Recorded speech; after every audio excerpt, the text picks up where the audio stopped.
Well, good morning, everyone. I'd like to open this Polk County Board of Commissioners. It's June 2nd, 2026. Commissioner Gordon is absent. And please join me for the Pledge of Allegiance.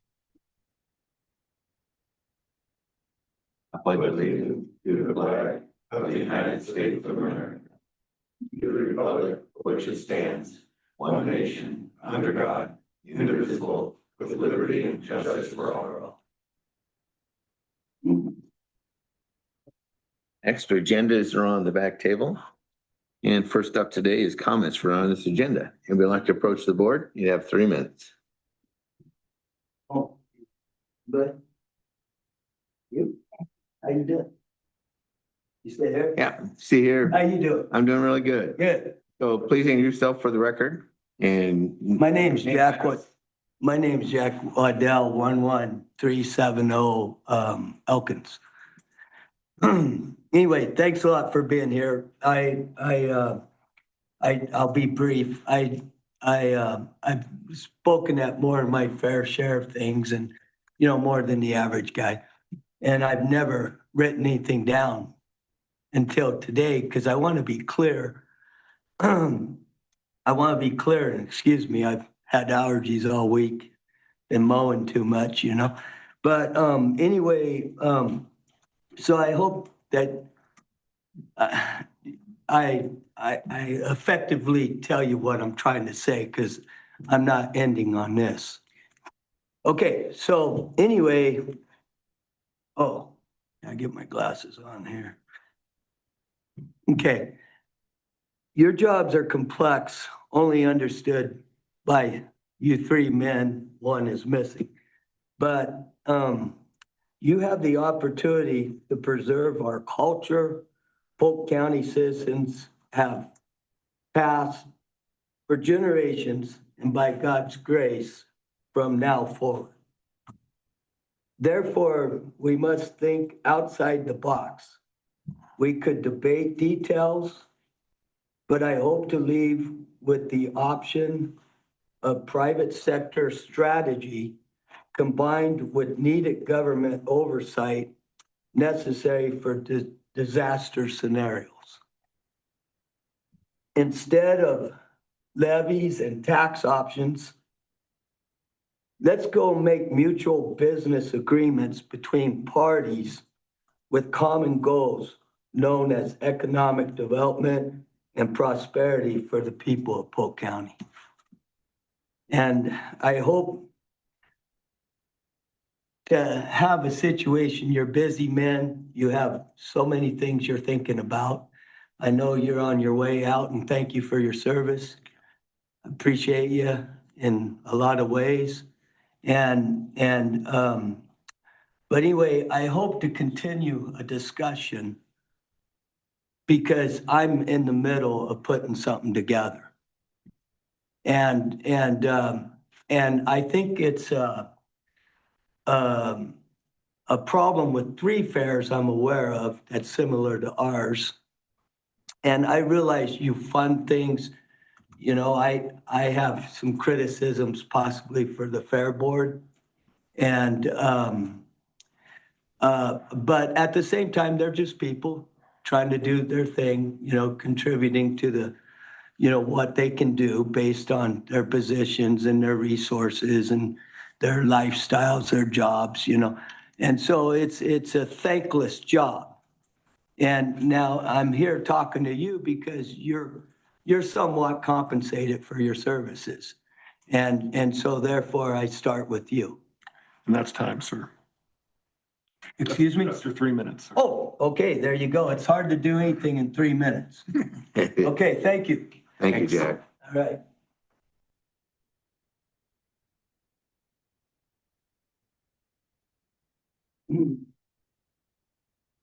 Name, address for the record, sir. Good morning. Chip North, 14908 Ferns Corner Road. I'm just here in support of Mr. Waddell's thoughts of a private-public partnership for the running of the Polk County Fairgrounds. I believe the people that I speak with as a precinct committee person don't believe that more taxes is the answer because they don't think that counties and states and federal governments use the money wisely that they're given. And so this isn't criticism against anybody in one person. It's just an acknowledgement that the people are PO'd, we the people. And so I'm just here to briefly state my support for that idea. And I hope in my heart of hearts that big timber and, homegrown manufacturing ideas can come forth out of the fairgrounds and birth, a prosperous Oregon and therefore Polk County and therefore Oregon, therefore the United States. Had it, kind of done with environmental restrictions and things that tie our hands to keep us from being successful with the biggest, most amazing timber opportunities that this state provides. So thank you for your time. Thank you.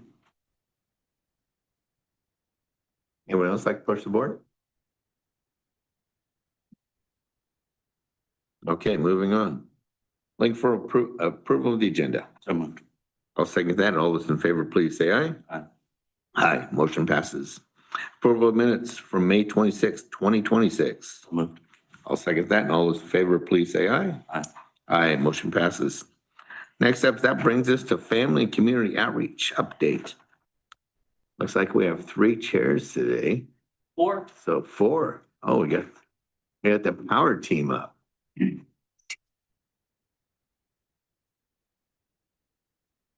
You'll introduce yourself for all of us. Let's do No it. walk-on music, huh? Today. Got a little exit music, but no walk-on music. Hey, we'll start with introductions and then we'll get going. Brent Stemo, I'm the director of Polk County's Family and Community Outreach Department. Hillary Morris, one of the supervisors on the school-based mental health team. Stephanie Gilbert, the FCO program manager. And Abby Warren, the Community Training and Education Supervisor. Said with great inflection at the end. When we come into department updates, we often laugh as a management team on what can we possibly tell you in 20 minutes about our department that would capture everything. So you guys have already seen the annual report from last year. I've been here a couple of times and answered a few questions on that. We brought that just as a reference in case you want to talk about that. What we really wanted to do is just highlight most of the programs that we do. I brought the supervisors of those programs to tell you some things about this year that were exciting or different, or we thought you'd want to know, and maybe just project a little bit into the future of what we're looking forward to next fiscal year. So if that's okay with you guys, that's the format we're going to do today, and would love it to be conversational as we go. If you have questions about programs or we didn't highlight something, just jump in, let us know. That's great. The next 3 hours are going to be great. All right, who's kicking us off? We'll go in order from our paper. So Stephanie, why don't you kick us off with Resource Center stuff? Yeah. So our resource center this year had a little bit less funding than we've had in past years to support the needs that we are assisting with. So rent, utilities, deposits. But even with that, we still, as of this morning, have served 485 households with those emergency back rents. Typically it's, 1 month. We're always checking for sustainability. So we're talking to families about, what happened to get them into the situation that they're in and what is the plan to get out of that situation once we help with that one-time assistance.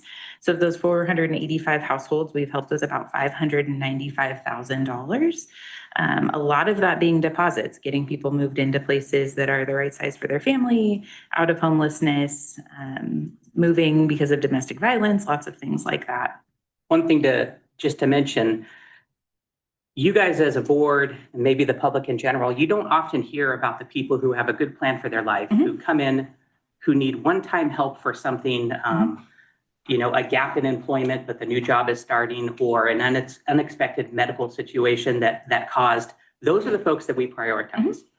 Oftentimes what you hear about on community bulletin boards or even at this board is people who have come and asked for help for 10 years in a row. They wait until the day of their 1-year anniversary to come and ask for help again. And it gets to a point sometimes where we cannot keep putting money into one particular person or situation because we haven't seen it get better. Those are things that people often hear in the public, but you don't hear about the rest of the good work of the folks that we're actually making a huge, huge difference with. Oftentimes when you hear about particular individuals or families that make a stink online or with the public, we can't even talk about that because their case is confidential. But just know, like you guys do, you can come to us and we'll give you as much information as we are allowed to share. But the work that Stephanie is talking about, I just wanted to highlight that the majority of the folks are folks that only are going to need help one time and they have a really good plan. And we prioritize our limited dollars to those situations. Questions? Yes. Sorry to interrupt, but I want to make sure that I connect the dots there while you're going along. You said 485 households time span, year to date from when? From July 1st to today. So 11 months. Thank you. I'm sorry for the interruption. Just wanted to get that out there, Stephanie. And the total, because I can't remember, do you know what the total budget is for the resource center for this work? So this year, we have about 600,000. So we are this month. Close. Yeah, we are really close to done with the funding that we have. We have some really great partnerships with Oregon Department of Human Services, Community Action Agency, and City of Monmouth, who are helping us with funding that they have where we might screen somebody and then they may have the funds to help support them. Because we're in this place where our funding is really low, but we have great partnerships we're trying not to say no in those really urgent cases. And the money comes from where? So we are funded through Oregon Department of Human Services. They have the Family Preservation Act. They give us some funding. We have the, eviction prevention funding through Community Action Agency. And those are our two big pots of funding. So this year we had about 500,000 in those. And then we have a partnership with City of Monmouth to assist with utility bills specifically for people who have Monmouth utilities. This year, that was $10,000. We had an opportunity to talk at their city council meeting last month. And they've decided to double that number for next year. So City of Monmouth does a really great job of making sure that people's power bills don't run away from them. They shut them off pretty early. And so we're able generally to assist making sure that people don't get to shut off, but their bills are not, typically it's $200 or less. Where sometimes with Pacific Power, we're seeing bills $800, $900, $1,200. And why those cities and DHS and other places are partnering with the Resource Center. Before us, if you had problems with your Monmouth Power and Light bill, they would use that money that Stephanie's talking about, for one-time assistance for people that were struggling. But there's no connection to anything else. When they give us the funds and when those folks come and talk to us, our folks sit down with them and what is going on holistically? Why are you struggling with your power bill? Are there other things going on that we can point to? Do you need a budgeting class? We do those free. Are your kids driving you crazy? We have free parenting classes. Let's take the stress off your life. Do you need to be connected with veteran services or any other program? We do that for them and they're gonna start seeing less repeat people having that utility bill problem because we're trying to look at the whole picture. And I don't want to soapbox this, but I always ask about, what's the education and the counseling part of the work? And again, I'm guessing with, very small programs that utilities may provide, there's very little counseling or education. You just kind of spoke about some of it. I'm always curious about, I think most of us are curious about what's the success rate? Is there any way to really measure that or have metrics on, do those people get satisfactory direction in their life and things change where they aren't as likely to need the assistance? And I know you can say it anecdotally, but I'm wondering if there's any real metric. Commissioner, there's not. We would love some university to come and study us like a specimen, to really look at our data is good now. Our Need Navigator database for the last 3 years, we've been tracking everything that we do. We would love to have somebody analyze when we're helping folks, is it enough that they're not continually asking for help? We also know, though, that if they're working the same job, getting paid the same thing, and all the costs are going up in the world, they're not likely just going to suddenly be doing better. They're likely going to have struggles again. I think what we would say anecdotally is when we are doing case management with somebody, Stephanie's about to talk about our Navigator program. So maybe we'll introduce that. And it's that kind of program that we see a difference being made, because our resource connectors, if you come into the resource center and you're like, hey, Monmouth Power and Light said I can come talk about my power bill.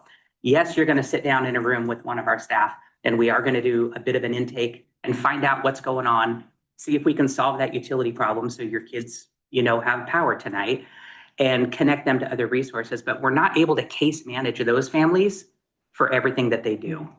But with the Navigator program, which this is a good transition, we are able to work with those families 6 months to a year, and we see a huge difference. We would love to be able to do that for everybody, but that's a big funding thing. People would have to pay us to do that kind of work. Yeah, so our Navigator program, we've had a contract with ODHS Child Welfare for about 12 years, providing intensive case management to families who are engaged in child welfare, whether that be the kids are in home and, at risk of being removed, or have been recently returned, or parents are working toward a reunification plan. We've had a ton of success with that program over the years. We've seen a lot of reunifications happen, a lot of families that don't come back through the program. And so about 3 years ago, the self-sufficiency side of ODHS decided that they wanted to try a more preventative program. So they now also contract with us to have a case manager who is working with families before they get to the child welfare system, providing that intensive case management support, primarily around stable housing and everything that it takes to maintain stable housing. So employment, mental health, kids' needs at school, whatever that looks like, to make sure that we're keeping families as stable as we can so that they don't end up on the child welfare contract. Okay. Anything else on Resource Center partnership? HRSN. Yeah, let's talk about that. So we've had our Let's spell it out, HRSN. too. Yeah, so health-related social needs program through Oregon Health Authority. Right now, so we started this program November of 24, so we're about 18 months or so into it. Right now, we have 5 staff in this program. We carry an average caseload of about 100 households at a time across the program. And that's at 2 levels. So one where we're just really working on those basic needs with people, and then some more intensive case management. Oregon Health Authority allows us to provide up to 2 years of case management under this program for people who are willing to participate. And we keep that caseload right around 20 families at a time who are working on, again, anything related to whatever their health need is that got them connected to the HRSN program, and maintaining stability after the HRSN benefit ends.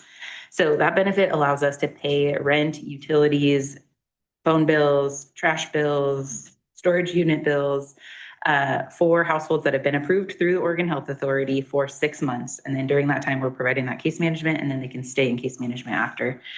So this fiscal year, we've done $1.2 million in support to families with those rent, utilities, those types of things.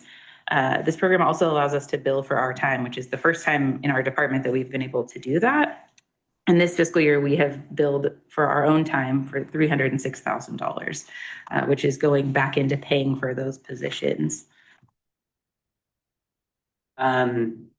Because I know you're gonna ask about this too, I'll be 100% frank with you. I don't see the type of success in this program that I think the state was hoping for.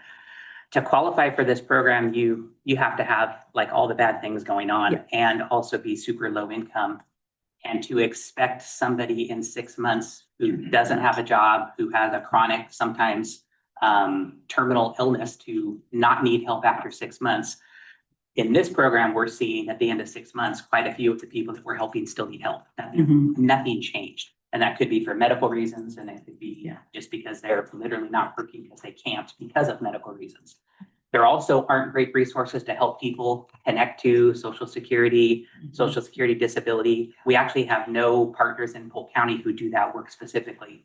So it's very difficult for people to move past that 6 months of help.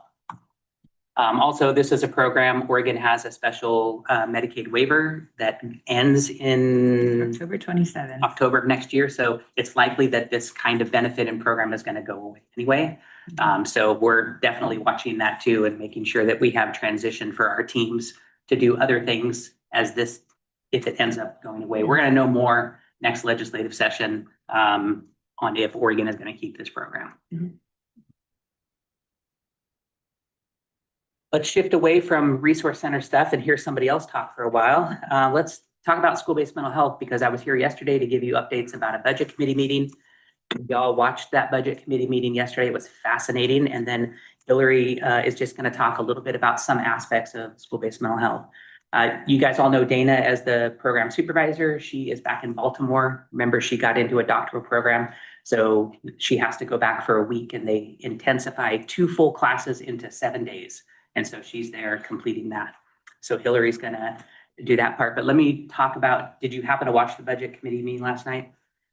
I'll tell you how it ended.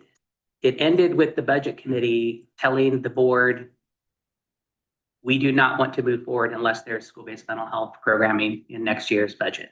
And they said we wanted at the top level, the full staff, all 5 staff and supervision, but we would settle for the next lowest one, which would keep 3 bilingual staff in the district and also help with the supervision part. It was a fascinating meeting. It took more than 3 hours. School-based mental health was pretty much the only thing that they discussed at the meeting. There was public testimony. There were 22 people in the audience, which is not normal for a school district budget committee meeting. But a lot of discussion and a lot of support by all of the members that spoke for what the school-based mental health team does.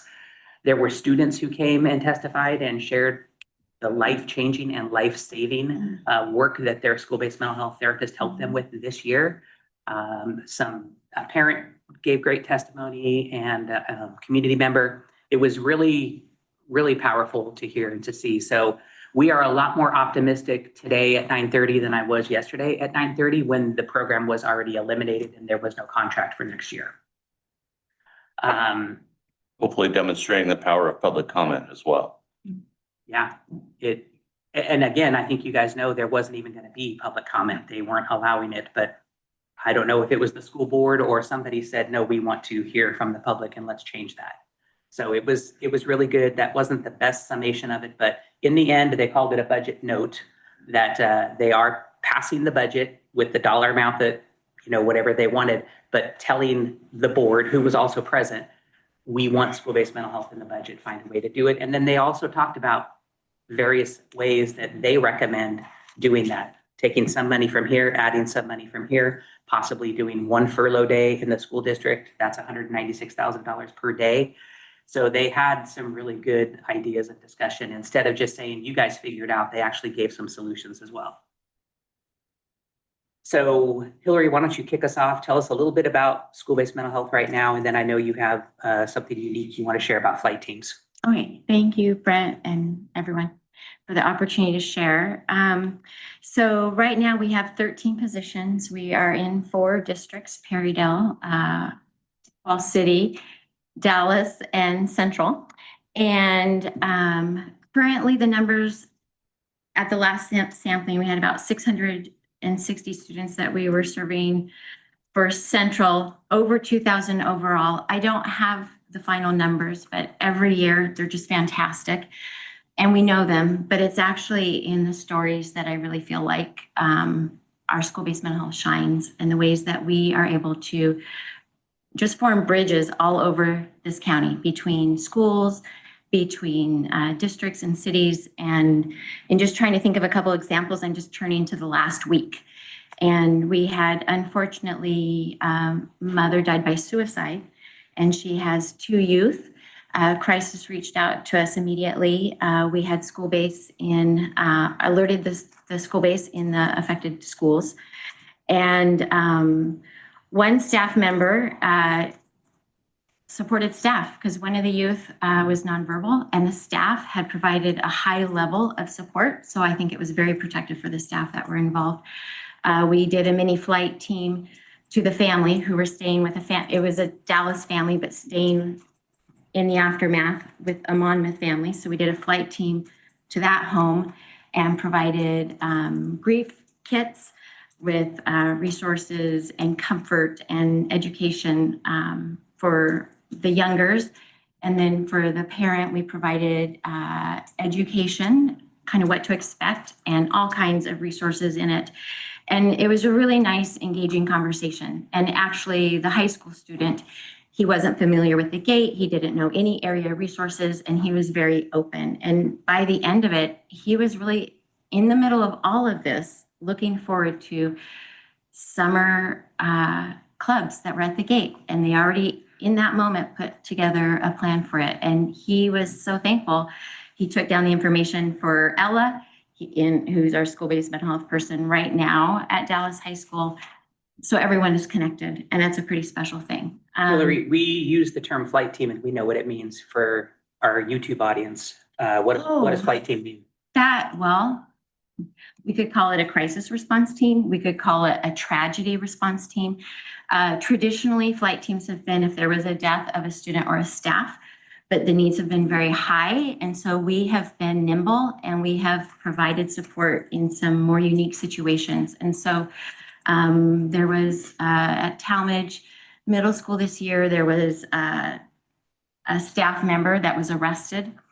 That affected students and staff. In fact, we, for a particular classroom, provided a mini flight team response where it really is being present. It's not rocket science. It's being present with healthy relationship. You are caring, understanding, trustworthy, and respectful, and people lean into that, to that safe place in this moment of time. So we just provide that safety in that moment to oftentimes when we have our own emotions, like we don't know what to do with them, but having like a safe, regulated person next to you can be really stabilizing. They don't let me go. Thank you for modeling that for me, About to Brent. ask you in all seriousness, over the qualifications and the professional. Well, flight team, another way that I would describe it is it's all hands on deck. Mhm. Even though Central, they have 5 staff, Dallas has 4, Fall City has 1, Perrydale has 1. If anything happens at those schools, the entire school-based mental health team will descend upon that school and help with anything that needs to be done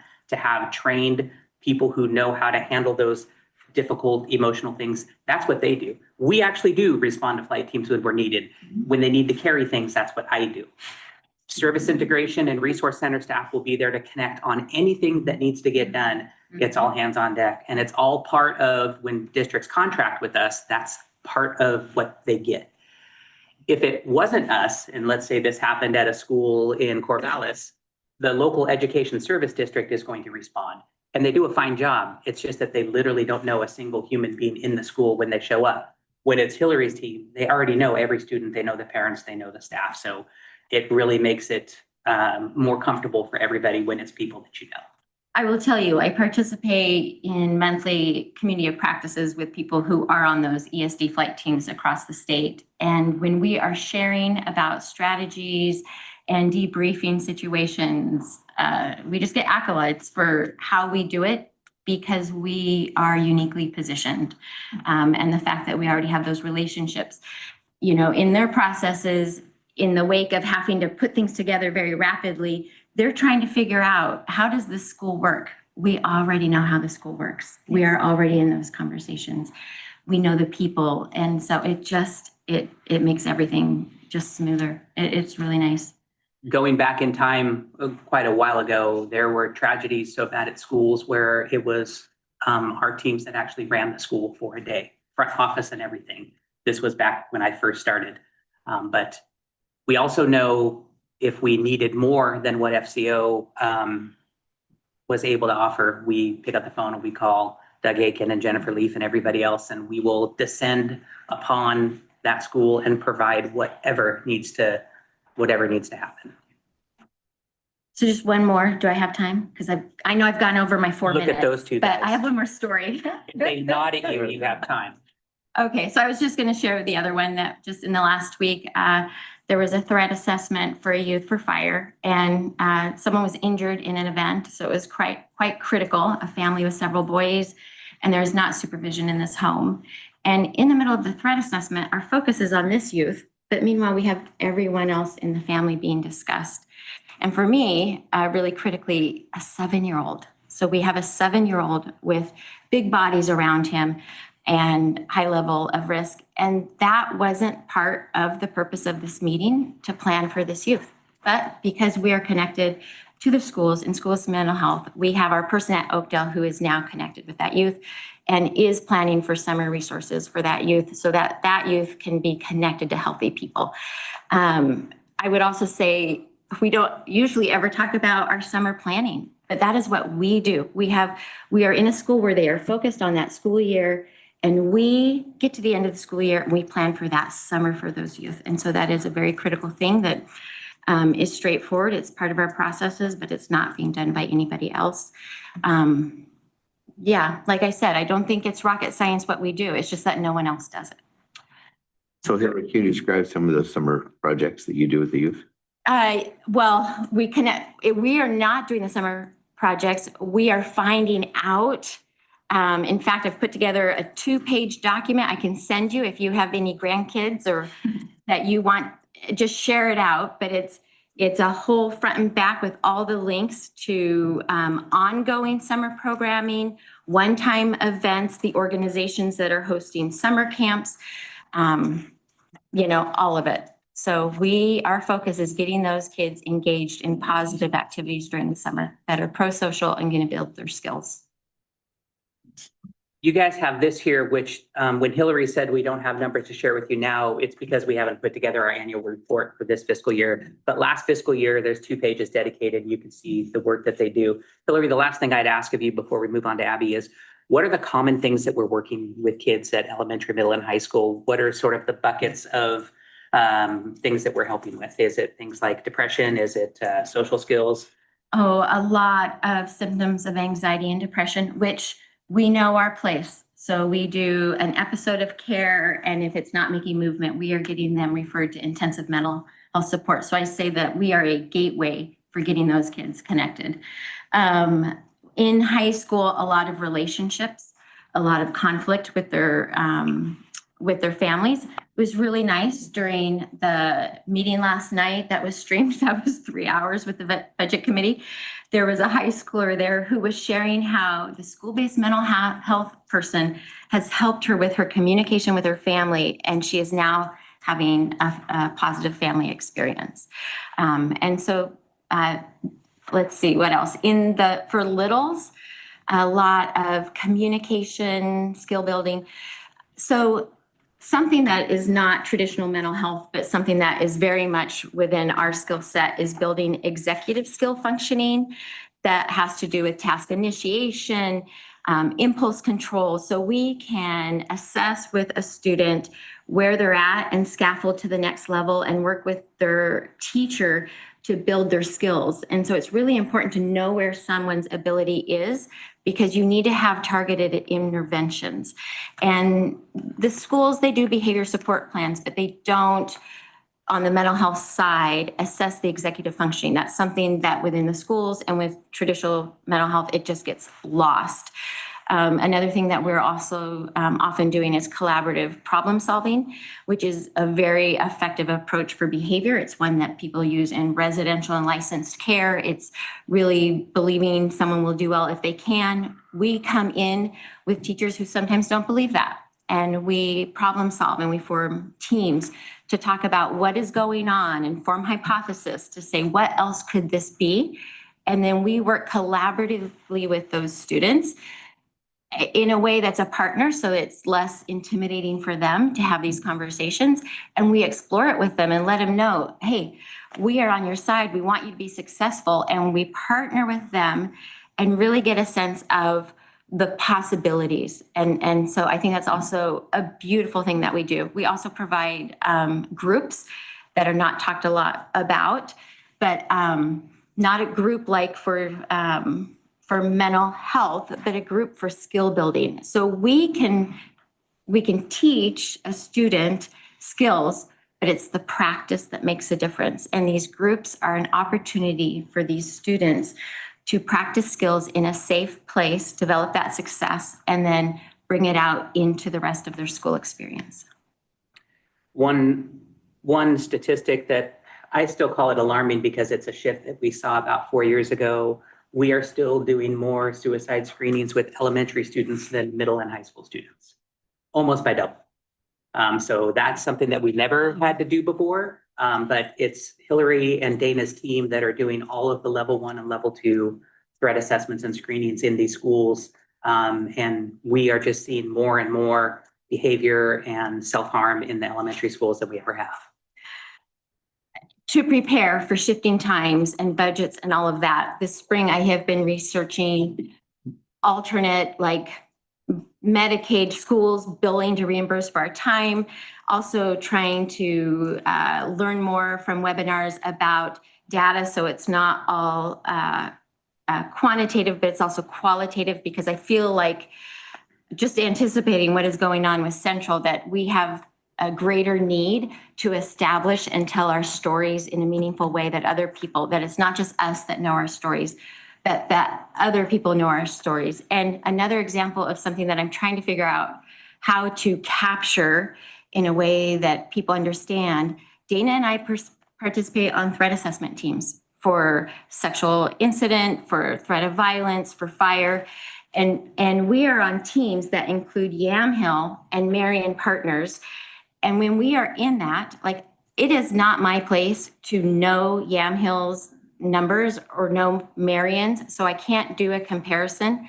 I mean, I think I could go back at agendas and, sort of surreptitiously gather that. But I will tell you that it is more often than not, we are talking about everyone else's, because we have Polk County students that are being discussed. What's the words for it? Just not as much. And I think it's because we have school-based mental health in our schools that we are catching those things early. So that's the number I would like to know in the future, is the comparison of how many per our demographic and our numbers. But I think our rates of those threat assessments are very much lower than the other counties. So all due respect to your time, and we're going to include it. I first want to say we haven't had this conversation in any depth about school-based mental health, its successes, its reasons, et cetera. And so I strongly appreciate you being here today. And again, it is very timely given the challenges that Central School District and their budget committee is having to go through. And I can appreciate where they are. Again, like Mr. Waddell said, they're just people. They're trying to do their best for the community, school board members and budget committee members. So I appreciate, especially here, we can appreciate how hard it is to make choices and decisions with regard to budgeting.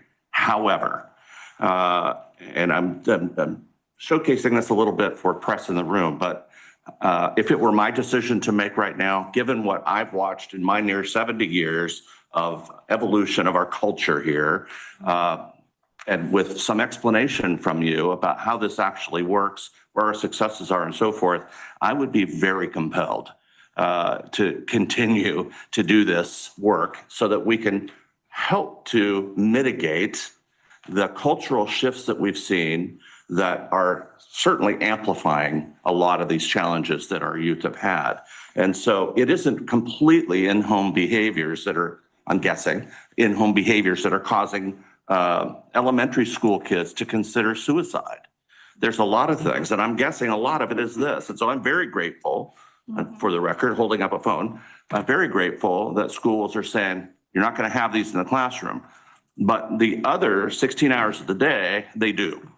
And so it has a lot of influence on it. And I'm guessing that you and your team do experience some of that as well.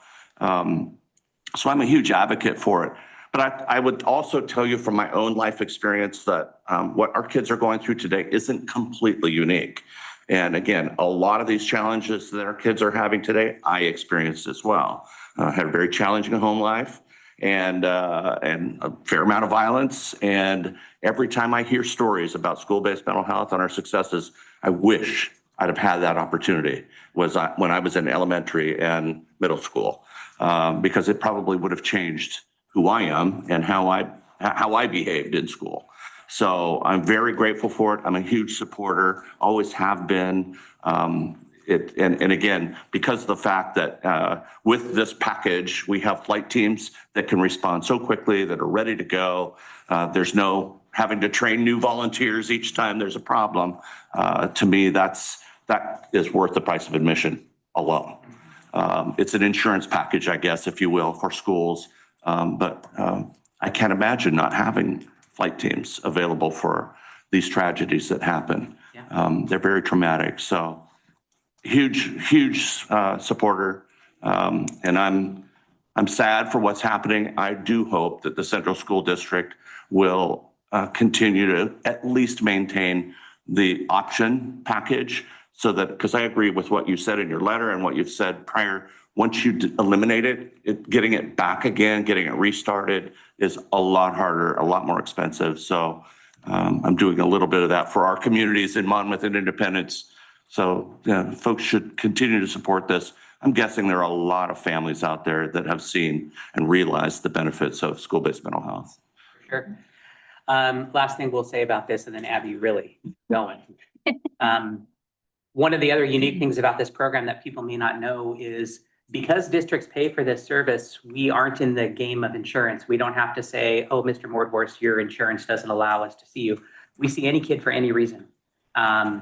We often, our data points are the things that are negative. It's suicide, it's depression, it's anxiety, it's those kinds of things. But one of the great things about this program is there's so much joy with it too, because they can work with kids before they ever get to that point. They're not waiting for a billing code that means the kid is finally qualifying for something because their life is bad enough to come and get this help. We have lots of groups and things that we do with kids who don't have the super major problems, and it's a prevention model. When we're working with kids before they get there, that's why our numbers look so good when she's talking about compared to other districts. So. And I'm gonna hold you up just in a little. So 4 or 5 years ago, our youth was locked home. They lost school and that connectivity and community involvement. Do you see that leveling off now? Is that starting to get behind us, or do you still see some of those lingering effects? It is, my impression is it's hard to say because there are new stressors. So I would say that students are working through that, but they're facing new stressors. Do you see a lot of it with our economy where mom and dad both working with so many latchkey kids? Is that a huge? Yeah, for sure. Yeah, in fact, we were at the end of each school year, we plan for the next year. Like what are the things that we want to grow on and learn more about? Commissioner Pope, you were right. An area that was at the top, was in the top 3 for all of the therapists was had to do with technology and social media, and so that we can be more equipped to have conversations around that with students because it's such a big challenge right now for them. I went on that tangent and then forgot about, so just stressors that our students are facing. When we talk about we case consult and we talk about our most challenging cases, almost without fail, there's a lack of effective caregiving support. And it's not that parents don't want to, it's just everyone is working so hard to meet the basics that they're not able to do the things that they aspire to. Okay, so now for the great Abby.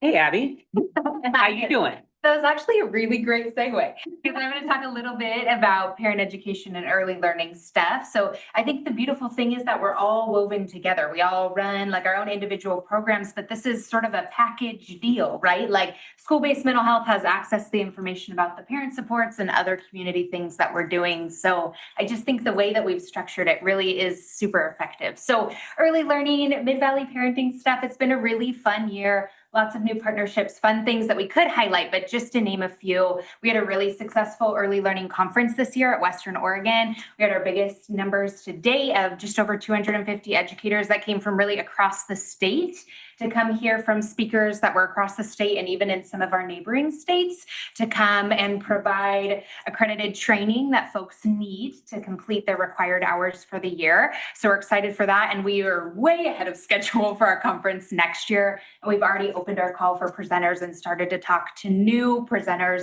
that can come and provide a fresh perspective for the coming year. So that's always an exciting element for our early learning. We do parent support, school support, and community support. So there's those 3 levels, and professional development is a really important aspect of that. We also dipped our toes a little bit into us providing our own professional development for our colleagues. So Stephanie and I had the opportunity to present at a conference that's for all of our hub leaders across the state, so folks that are doing similar work. And we got to present at the conference, and we applied and got approved to present at the national conference at the end of this year. So we have some fun funding to be able to attend that conference and provide a similar session to early learning professionals from across the country, which is super exciting. And some of our colleagues at the Oregon Association for the Education of Young Children are going to be there. They're going to host a Oregon get together. And we're excited about that too, because this year we started a local chapter for that association. So Stephanie and I get to provide leadership to that group. So we're excited to just further plug into those networks and hopefully continue to develop our professional development and then the offerings that we're able to provide directly to families and schools. On the parent education side of things, some really cool new partnerships. The Willamette Public Library actually trained 2 of their staff paid for by the Friends of the Library to be able to provide evidence-based parent education training on a regular basis to that area. So bringing rural training on site at the library has just been a really cool opportunity. So they're going to start that up here in the summer, and then they plan to provide that at least twice a year, but maybe more frequently, who knows? So just cool new partnerships, things that are emerging this year in those worlds. Nice. These work for me. They might. They You're look not Nope. quite as old. Stephanie, you want to talk a little bit about homeless prevention efforts, Yeah, rent roll so classes? yeah, our homeless prevention program, one of the big focuses for our coordinator, Ryan, is really building relationships with landlords, because we know housing is hard to find as it is. And when we have people who have every kind of challenge, it becomes almost impossible. So we have been hosting quarterly landlord luncheons where we bring local landlords together. They learn about the various processes through the Resource Center and other programs. But then really the goal is to hear from them. How can we support getting people into housing, keeping them in housing? And over the last year or so, what we heard overwhelmingly from them is that people moving from homelessness into an apartment or a home don't have the skills to maintain it. So we worked really hard to find a good curriculum. So we brought Rentwell to our community, which is a curriculum that talks to tenants about landlord-tenant law, what their rights are, what their landlord's rights are. It actually runs them through the background check process that a landlord does so that they can see what the landlord sees and learn what that means. It talks to them, about the basics of paying rent and maintaining your home and what it looks like, the landlord's ability to come in and do an inspection and all of those pieces. It's 12 sessions. So again, it's an evidence-based curriculum. And the really cool part is they get a certificate at the end that many of our local landlords have said, like, if they have that certificate, I don't care what's in their background. We know that they're trying and we're going to work with them to figure it out. The other cool part of Rentwell is it's protected. Landlords are protected when they rent to somebody who has completed the Rentwell class. So anybody who has completed Rentwell and leaves a unit for whatever reason within the first 12 months, the landlord can receive up to $5,000 from the state of Oregon to cover damages to the apartment, back rent that wasn't paid, whatever that looks like for people moving out. So our landlords are super excited about this program. A few of them have even gone through the training to provide the sessions themselves, which is great. So we've actually offered it 3 times this year. We did it twice virtually, and then we just wrapped up a series at the Tribe. So we're really excited to continue to offer that into next year once Ryan's back. And I think we can have like 12 families in it at a time. And we've been at capacity every time. So there is definitely an interest in doing it. FYI, Ryan and his wife, Michaela, had their first baby last week. And so Ryan is out on daddy leave Until July. So They have a boy, girl, I mean, just don't leave the thing. yeah. They had a boy named Weston. Yep. Something Pollard. Sounds right, perfect. And yeah, I saw a picture. It looked like a newborn. They all look the same. They probably got it off the internet. I don't know. They're doing great, right? Everybody? Yeah, that's what we hear. That's what we hear. Other things that I just wanted to mention as we get close to wrapping up here. You hear us talk a lot about training, and part of Abby's role is community training. We have that beautiful building you guys built for us. We have all of those classrooms, and we are exploring lots of ways to do more training in the future. We always hear about staff across social service, the social service world, who always are needing continuing education and training, but they have to go far away to get it. So we're looking at partnerships with universities, community colleges, and us doing more, utilizing that building evenings, weekends, if we need to offer more types of training And we're going to look for ways to monetize it, of course, so we can keep building up what we do. But you probably are going to hear about a lot more training opportunities in rural Polk County where the people here, people that work here, they don't have to go other places to get it.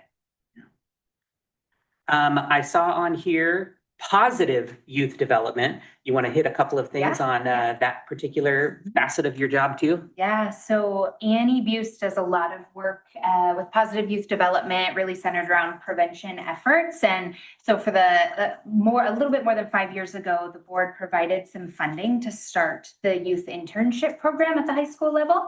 And every year since that initial funding was granted to the program, we've been able to leverage funds to continue that program. And this year is no different. It was a popular program this year, and we're excited for next year. Annie also did some really cool work to add some supplementary options for different students that just have different needs. Some students aren't ready for a full-blown internship just yet.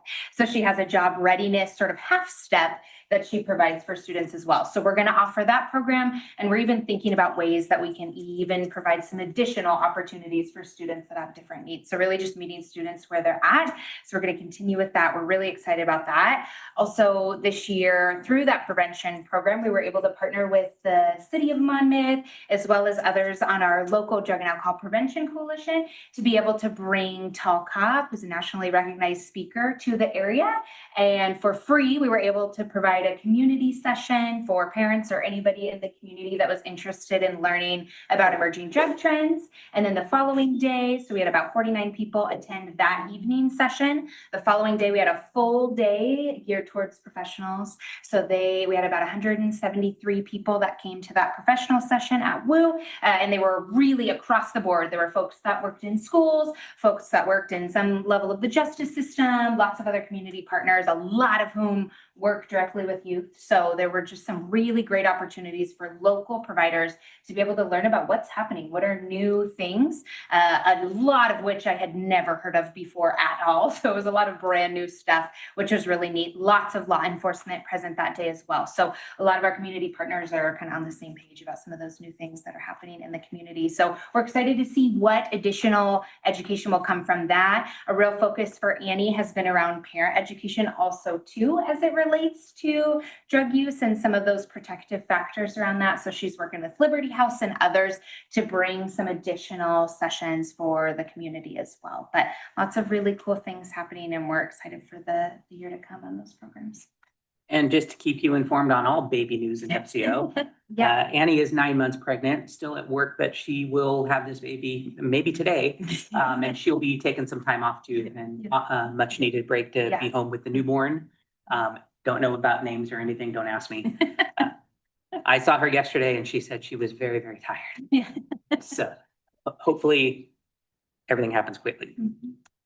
Okay, we normally come here and do a separate update for the VSO, so we're not going to dive into that, but Stephanie and I just want to let you guys know Joe Bell is great. He's passed probation. He is permanent now.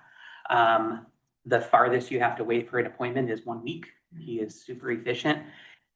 Joe has integrated all of the veteran service work under Stephanie's supervision into the resource center. So everybody is helping veterans, and not just one person helping veterans. We have a great system for backup, for phone log, for people being able to help veterans with very basic things that they don't need to see a VSO for. Joe was super eager to start up a federal work study program. I think that's going to be rolling out in the next month or so. The federal government will actually pay WU students who are also veterans to come and work for us, and the federal government pays them. So we're going to have multiple kind of part-time people helping out with the Veteran Service Office and the Resource Center through the work study program. Anything else you want to say about veterans? Just kind of in the line of training and education stuff too, one of the things that we have noticed in his scheduling is that a lot of people are calling with just really general inquiries about various benefits. Not that they're ready to like do anything yet, but they're just gathering information. So the goal this next year is actually that Joe is going to host a series of workshops that are just around those really commonly asked benefits. So really frequently people come in and just want to know more about like planning for end of life care and what all of that looks like, or like the education benefits and some of those pieces. So he's planning some workshops in partnership with Western. They have a veteran service coordinator person on campus there too, to provide those all of next year.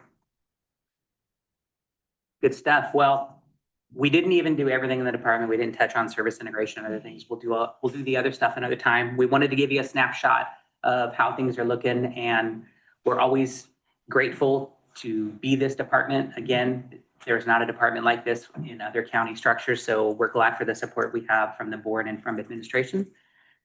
And that wraps that up for us, unless y'all have any questions. So, as you know, right now, we have a really tight budget. And I'm just thinking the general public's listening to all of these programs. How much of your funding come out of the county's general fund?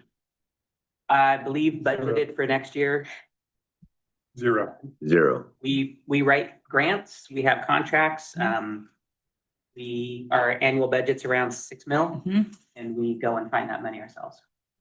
Perfect. That's really important news. And the next, I just want to tell you, the reason you guys have the team, because you are the cream of the crop when it comes to community outreach. Having that one building and all of those possibilities and reactions and efforts right in one build working together, and your collaborations that go countywide. I have never seen a more integrated group anywhere. So thank you all for your efforts. And it's also grateful to the partners that are there. Yes, it's a county building, and yes, we're there, and we only talked about us, but Community Action is there, ODHS is there, WIC is there, Northwest Senior and Disability Services, the Housing Authority, Again, OHSU. OHSU School of Nursing, the Food Bank, like all of those partners in one spot. It's what makes it such a great place. Okay, y'all. Thank you. Thank you. Do I have any non-listed items today? Yes, sir. No, sir. No, sir. Okay, with that, we're adjourned.